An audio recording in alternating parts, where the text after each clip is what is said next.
Module 6 Logistics and Distribution Lesson 6.2 Logistics Management 2 Video 6.2.2 Legal and Regulatory Framework Introduction to Environmental Management Systems.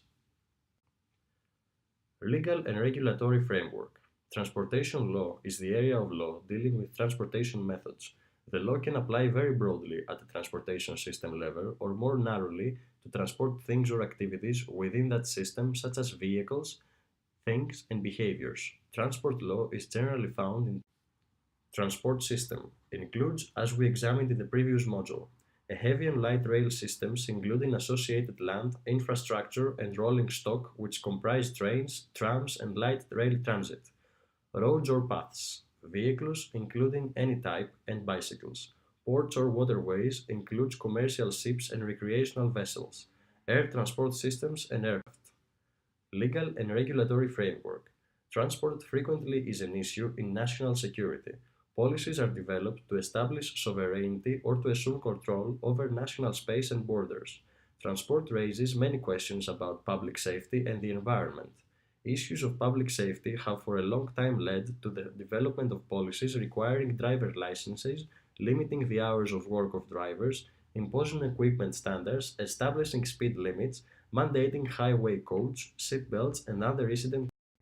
Transport policy takes considerations of the following: globalization, privatization, implementation of an interconnected transportation networks and the related supply chains, implementation of a policy which is becoming more responsive towards public concerns over issues such as environmental externalities and so. Governments have a large number of tools at their disposal in order to carry out transport policy. Public ownership, the direct control by the state of transportation infrastructure, modes, or terminals is widespread. Subsidize, represent an important instrument used to pursue policy goals. Regulatory control, represents a means of influencing the shape of transportation that is very widely employed, includes labor regulations and safety and operating standards. Many governments are major promoters of research and development in current authorizations of ETS transport and logistics. AEO certificate, Customs Simplifications, Security and Safety, AEO. A company with the status of an AEO is considered to be particularly reliable and trustworthy and can take advantage of special preferential conditions in areas such as customs clearance. We have been awarded the highest certification status of AEO-C and AEO-S. Regulated agent approved by the Federal Aviation Office. Regulated agents are logistics companies who ensure security checks for freight or mail. This means the freight of our customers qualifies for simplified customs clearance at airports. FMC registered NVOCC. We are registered as an NVOCC, non-vessel operating common carrier, with the Federal Maritime Commission FMC via our subsidiary ETS Express Line Limited. As a carrier for selected maritime shipping companies, we are in a position to provide our customers with cost-effective shipping space. Law. Europe Law COM 2006-336. The Commission wants to identify bottlenecks in order to address these obstacles to the free flow of transport and logistics chain. The above law gives extracting value from information and communications technology networks and establishes European certification and standards, develops statistical indicators, offer better use of infrastructure, recognizing quality and simplifies standard documents, framework for the carriage of goods. A bill of lading in 3 original copies, signed and stamped by the consignor and the carrier, establish the rights and obligations of the consignor, the carrier, and the recipient of the goods. Upon acceptance of the cargo, the carrier is obliged to check the accuracy of the data in the bill of lading. The bill of lading shall be handed over to the consignee specified in the bill of lading. Terms for international transport. The Incoterms rules are internationally recognized standard and are used worldwide in international and domestic contracts for the sale of goods. CIP, carriage and insurance paid.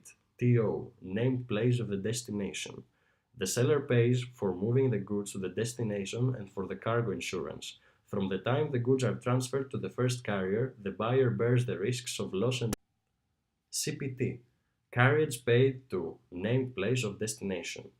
The seller pays for moving the goods to destination. From the time the goods are transferred to the first carrier, the buyer bears the risks of loss or damage.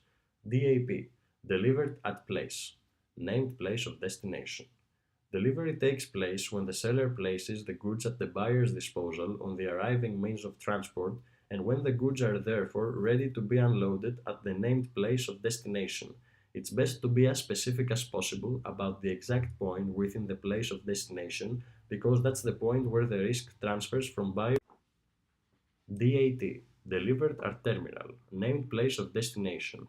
The seller delivers the goods when they have been unloaded from the arriving means of transport and placed at the disposal of the buyer at a named terminal at the named port or place of destination.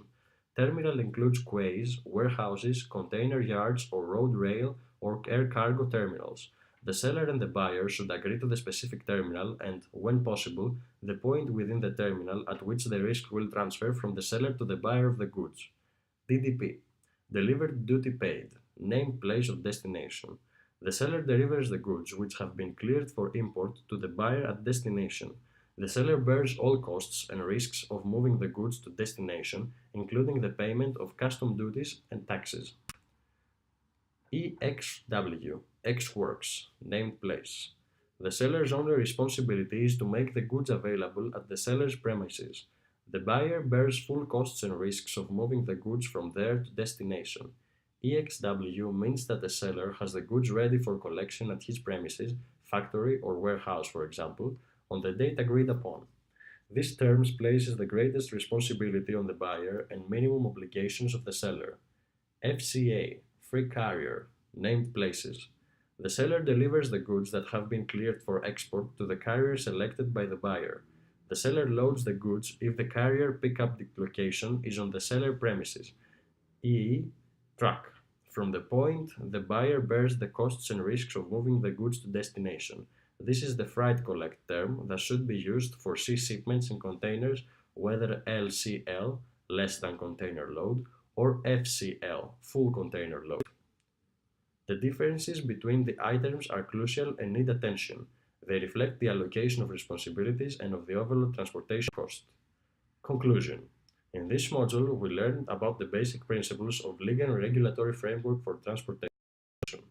Thank you.